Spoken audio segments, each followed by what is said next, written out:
The anime introduces us to Araki Machio, a man whose life ended at 39 in rather lamentable conditions, as his life was never easy until he disappeared due to a terminal illness. Therefore, God takes pity on him and grants him a new opportunity to live. At his request, he chooses a world where he can be a farmer. So he wakes up in a completely different place with a body free of any disease. After learning about his new abilities, he decides to search for water and food but finds nothing. So he decides that the best thing to do is to dig a well using his ability that allows him to summon any agricultural tool. He starts working after obtaining water, continuing to work in the area to grow his crops. However, he will have to cut down some trees, and when he uses his axe, we see that the tools also give him abilities that make everything easier. He processes the wood to build a cabin, which doesn't turn out well. So he ends up spending the night under a large tree he found, and thus a new day begins. The young man goes back to cutting down trees since when he uses his tools, he doesn't feel hunger or fatigue. But after almost 2 days of working nonstop, the effect starts to wear off. Just then, a wild rabbit appears, and our protagonist ends up eliminating it. Now, one of the most important things is missing: a bath. Finally, he starts working on the land, and when he finishes planting the crops, he realizes that the most important thing is missing: seeds to plant something. But the next day, all the fields were planted. The next step is to protect the crops, so he builds a wall and, as best as he can, a cabin. While he rested, 2 wolves appeared, so he decides to feed them. At that moment, he realizes that one of them is about to give birth, so our protagonist lets them spend the night in his cabin, and the next day he finds new wolves. Initially, he thought they would leave, but they didn't, so he lets them stay in his cabin and builds another one. In the end, his crops grew efficiently, and he also has the support of the wolves to take care of the place. Over the days, he has learned more, especially about his magical tools, which can make crops grow even if he doesn't have seeds, and also, if he thinks about a plant while working, it will grow in that soil. Also, compared to the real world, crops grow faster. To improve his diet, he decides to plant fruit trees, although he is aware that these could take years.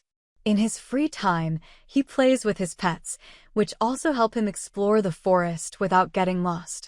Finally, he finds a river, so he decides to make a water channel that will reach his house.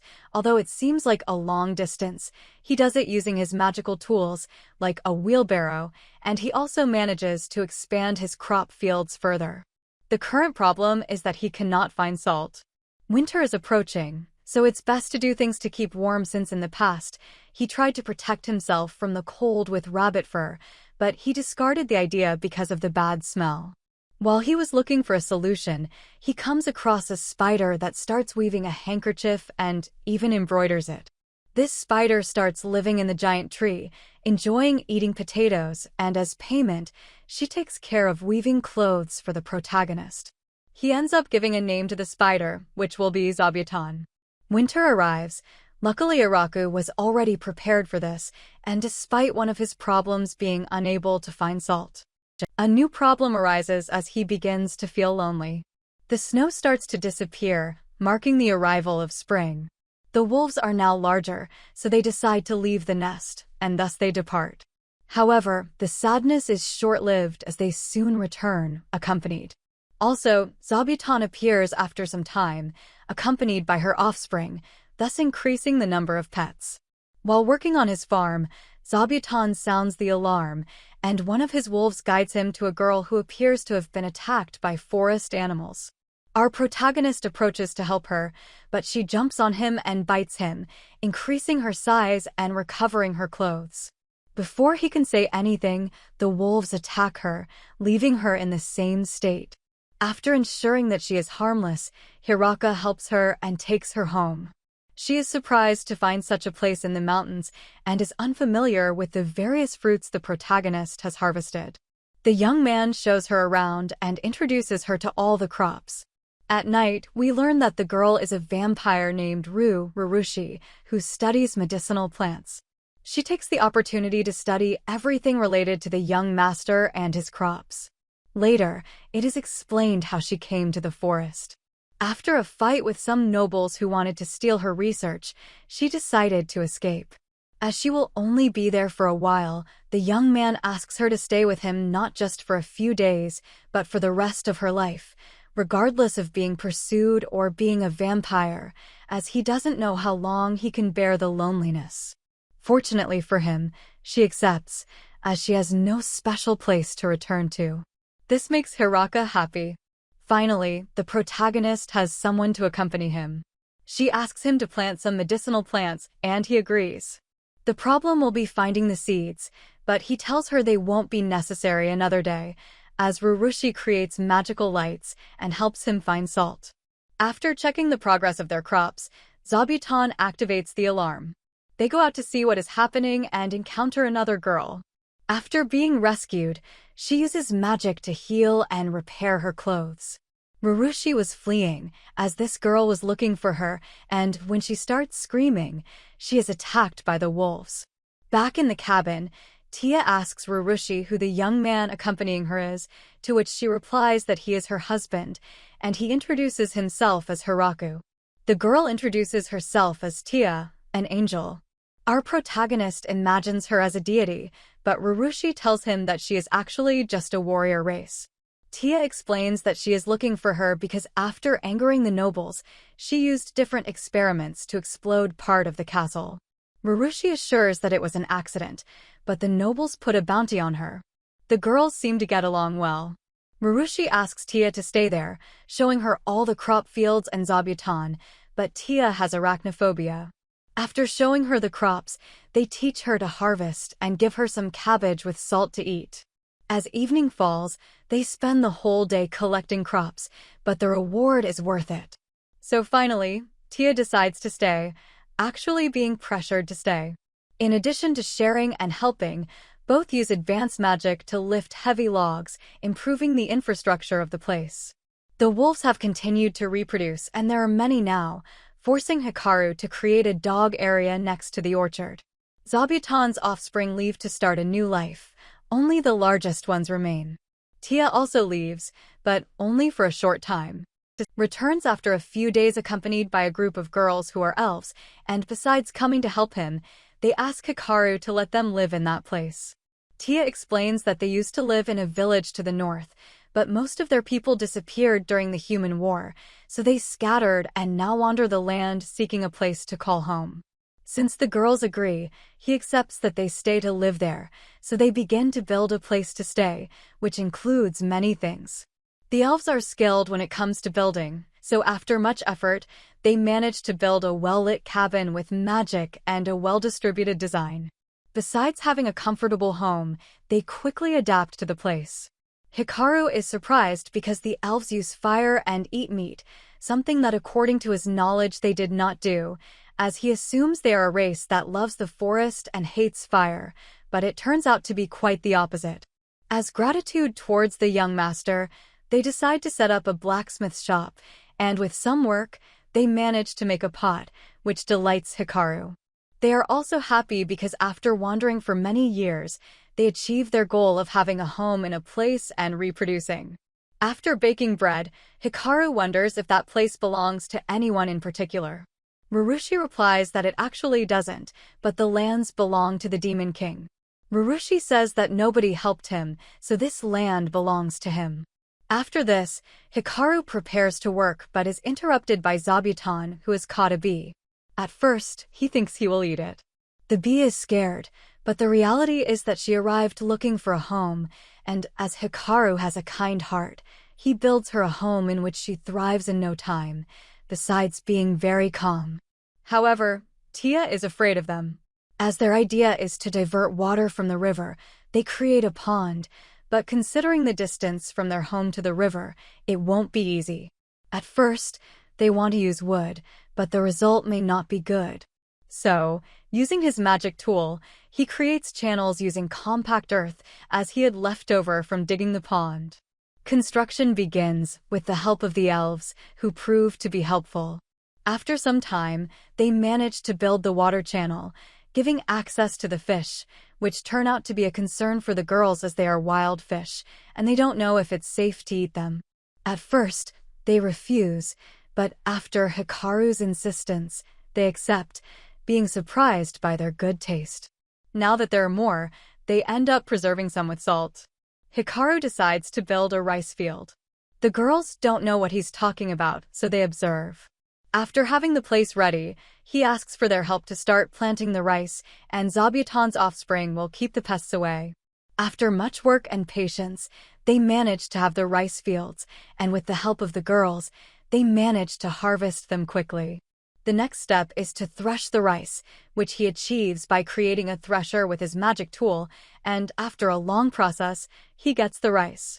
Then he cooks it to finally turn it into rice balls. The girls are skeptical about this, but are surprised by its good taste, so they enjoy this new food. After a day of work, the girls clean easily with magic, but Hikaru cannot, so he creates a water channel to build a bathtub, but he doesn't want something simple. He invents a system to have hot water. Construction begins, and gradually everything takes shape. Hikaru wonders if it's okay to throw the wastewater into the river. Tia provides slimes as a solution since they feed on waste products and non-living organic matter. Tia looks for some, and Hikaru tells his pets not to eat the slimes. He manages to solve the wastewater problem. The bath is ready, so he teaches the girls how to use it and finally relaxes. The next day, the wolves found 5 elves and brought them to their home. The girls decide to make a place for the 5 new members and make some improvements to Hikaru's house.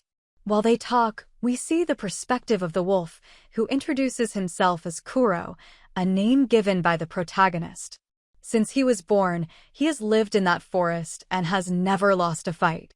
He was a lone wolf, doing what he wanted, but one day a female managed to defeat him, so they began traveling together. After a while, she became pregnant, and everything was going well until they encountered a very dangerous bear that seemed to be the king of the forest. It didn't end with them, but it left them seriously injured, which prevented them from hunting.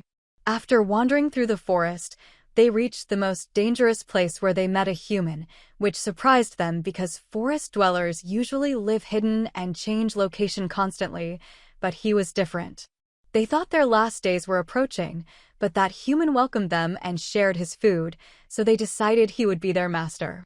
Over time, his pack grew, and he feels happy because his master's pack has also been increasing. Hikaru has managed to build his new house, which is very large and also has a matrimonial room. He decides to add some statues. He also explains that he has managed to cultivate a greater variety of plants because using his magic tool, he can grow whatever he wants regardless of the climate not being suitable for the plants. The wolves are afraid of cilantro because of its strong smell. The girls leave to investigate this. Meanwhile, Hikaru prepares curry, which turns out to be a success, earning the approval of everyone except the wolves, as it contains cilantro. Winter is approaching, so they start preparing for it, and everyone helps, including Zabuton. After storing enough food, night falls, and Hikaru comments on having tried to use magic but couldn't, which makes him feel a bit useless compared to them. However, Rurushi tells him that it's not true, as he has been able to adapt to living in a place like that, something that no one had achieved before. Winter arrives, so most of the time they stay indoors, and they decide to create board games to pass the time. This helps them entertain themselves, including the wolves, who not only understand the rules of the games, but also turn out to be good at winning all the games, leaving Rurushi as the worst. Finally, spring arrives. It seemed like a quiet morning, but it changes completely with the arrival of a dragon. At first, Hikaru hopes the dragon will ignore them, but it doesn't and throws a fireball at them, which his 2 friends manage to avoid, but even they don't believe they can confront it. While watching his crops burn and thinking about what to do, his tool transforms into a spear. Although he doesn't understand what's happening, he decides to use the power he obtained, managing to break through the dragon's barrier and defeat it with a single attack. Hikaru wonders if the appearance of this monster was mere chance or if someone sent it. The girls tell him that it's unlikely that they would send such a valuable creature alone. The topic changes, and Hikaru asks if the dragon is edible, which it is, and it's also delicious meat. In another scene, we realize that the dragon had an owner. The Demon King's generals are scared when they find out that their dragon was brought down with a single attack. One decides it's best to resign from their positions before facing something like this. Meanwhile, elsewhere, one of the dragon leaders, who witnessed everything, asks a man named Gucci what would happen if he received that attack. Gucci replies that he would be pierced without any problem. So, they both decide it's best not to attack unknowingly. While everyone is worried about this threat, he is making wine. However, someone is not doing well, as it turns out that the one in charge of giving Hikaru a second chance is being punished. Not only for making a mistake when assigning his life, but also for giving him a second chance and again making a mistake by sending him to such a dangerous forest. But undoubtedly, the most serious thing was giving him a replica of a sacred spear, which, although he only uses it for agriculture, is too dangerous for a human. Besides, it is supposed to drain the bearer's energy until they disappear, which doesn't happen, as somehow he quickly recovers his energy, returning with Hikaru. He ends up finding another girl in the same conditions as Tia. To his surprise, she turns out to be Rurushi's sister, who was looking for her and ended up in that place. Rurushi's sister is amazed by Hikaru's food, so she stays for a few days. He decides to leave and mentions that he will return to continue enjoying the food, and he does return, but not alone. He also brings 2 cows. All his companions are women. Tia sees that the place is filling up with other clans except hers, so she decides to bring all her subordinates to the place. Here, there are men. They bring chickens. The girls are divided into groups. The first group belongs to a race of ogres and takes care of the house chores, while the other work group patrols the forest. The lizard men, on the other hand, use their strength to help with tasks that require it. With this, the population of the place expanded, and they also attract even more women who are found lost in the forest. Hiraka wonders why there isn't a single man among them. The leader answers that no man survived after the war, but now they can rebuild their clan. Hikaru doesn't care about it. After this, the representatives gather to give a name to that place that started as something small but has now become a small town. As they can't decide, Zabuton suggests calling the village Big Tree. Then, they organize a celebration, and Hiraku is officially appointed as the mayor. The town of Big Tree is officially founded. This draws the attention of the Demon King, who sends a messenger to talk to Hiraku, thinking that they will be looking to reclaim their lands. He offers to pay a 10% tax on their crops, excluding milk and eggs. The messenger is scared, so he leaves with the proposal. Rurushi explains that usually they charge 50 or 60%. While one side celebrates, the other is terrified because they can't believe that Hiraku has a great sage like Rurushi on his side, as well as his wolves, lizard men, and many others. Despite suspecting, they can't believe that he decided to negotiate with them. But they can't do much, otherwise they would become an enemy force. To their dismay, they realize that Hiraku has a great demonic spider on his side, which has even fought against their king. In another scene, the ruler of the dragons and his friend visit them, bringing a gift. Despite their distant territories, they consider them their neighbors. The dragon's name is Doremu, and he takes on a human form. They all enjoy apples, so after chatting for a while, they leave. More visitors arrive at the village from a nearby town who believe they are better than them. Everyone in the village doesn't treat them very well except for Hiraku, who is kind to everyone. They turn out to be from a nearby town interested in trading with them. In another scene, we see that after the deal with the King of the Lands, the rumor started to spread. As the other town focuses on mineral extraction, they have many useful things and in exchange ask for food. The deal turns out to be favorable. After the exchange, the mayor of the town asks them to accept 20 workers from their village to help the protagonist. When they hear that they are all women, they worry because without men, the village will have no future. But they accept as long as they send 2 young men. They took young, literally, and brought 3 children. Leaving that aside, Hiraku realizes that he is the only one who cannot use magic, something that is common even for beasts. However, this takes a back seat when a bear and a snake are found fighting, which wouldn't be a problem if they didn't literally shake the ground. Hiraku, on his part, is only interested in whether they are edible, concluding that some hunters eat bears. He ends up eliminating two monsters, the bear that attacked the wolf. A group of dwarves arrives at the village, interested in the alcohol that Hiraku has produced. Since they don't have money, they decide to pay with knowledge and distillery to make alcohol, which turns out to be quite good. Thus, they allow the dwarves to stay in the village as brewers. Hiraku also sees an opportunity because, being adult men, they could help with the babies. However, it turns out that the dwarves don't like young women, especially if they don't have beards. The next day, everything goes on as usual until another dragon appears in the sky. Hiraku decides it's best to finish quickly before it harms the village, but Doremu appears, seeming to be fighting with the dragon.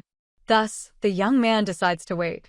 But after seeing a third dragon that appears even more dangerous, he decides to attack, narrowly missing. When he's about to strike the final blow, he's interrupted. It turns out these two dragons are actually Doremu's wife and daughter. They visited the village suspecting the worst due to Doremu's absences. Everything gets resolved, realizing they need to handle their friendship with Hiraku with care, considering he's more powerful than they expected. For this reason, they decide to let Doremu's daughter stay in the village for a while. Initially, the young man accepts her without a problem, but there's an issue.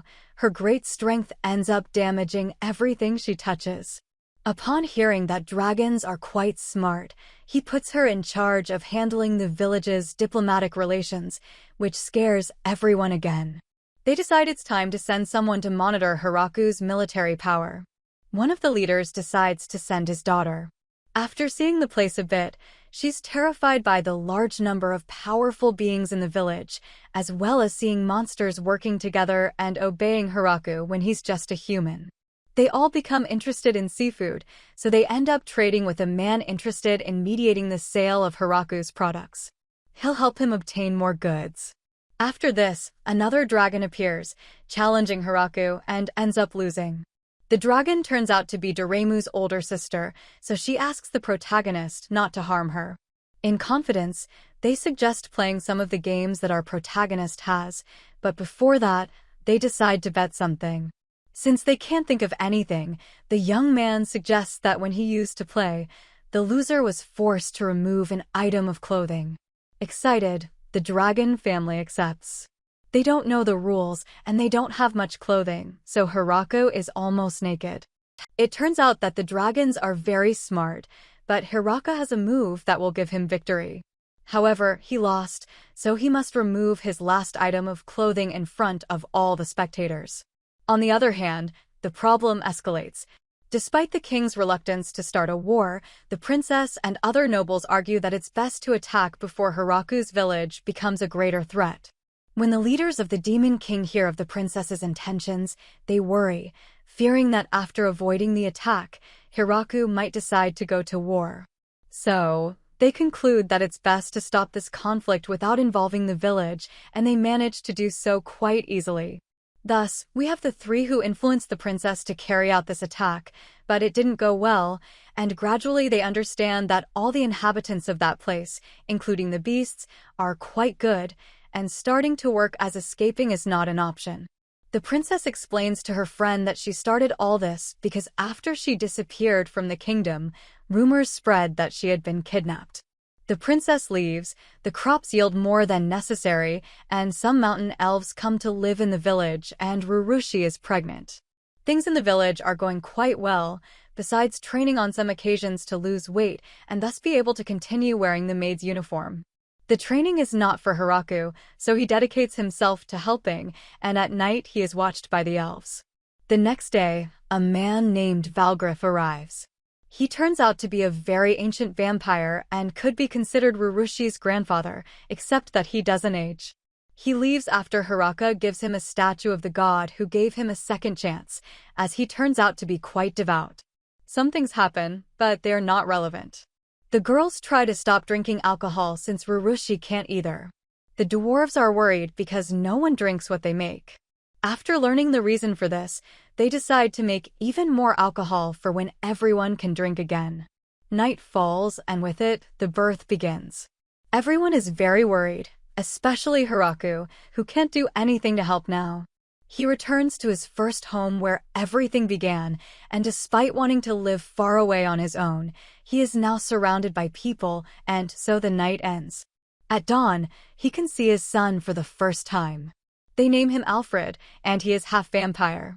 After this, Hiraku decides to create a currency specific to the village to help trade their products, and even establish a monetary system within the village itself.